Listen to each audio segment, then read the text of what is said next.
আপনি যদি ভালোবেসে আপনার স্ত্রীর দিকে তাকিয়ে মুচকি হাসি দেন, এখানেও আল্লাহ তাআলা আপনাকে সাদাকা সওয়াব দেবেন। আপনি যদি আপনার স্ত্রীর হাতটা ধরেন, আল্লাহ তাআলা আপনার সগীরা গুনাহ মাফ করবেন।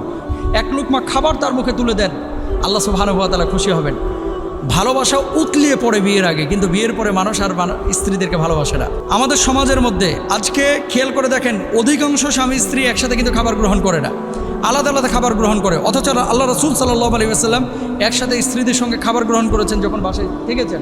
কেন আজকে আমাদের পারিবারিক অশান্তি জানেন? মূলত সংসার আছে, স্বামী স্ত্রীর স্বীকৃতি আছে, আন্তরিক হৃদ্যতা আমাদের ভিতরে নেই।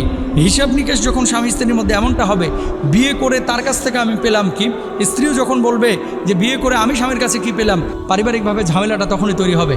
সুতরাং বৈবাহিক অবস্থাটা এটা একটা হৃদ্যতার অবস্থা। ভালোবাসা যদি বাড়াইতে চান, একসাথে স্ত্রীর সঙ্গে খাবার খান। ভালোবাসা বাড়াইতে চাইলে স্ত্রীর পছন্দ অপছন্দ বিষয়টাকে প্রায়োরিটি দেন এবং স্বামীরও পছন্দ অপছন্দ বিষয়টাকে প্রায়োরিটি দেন।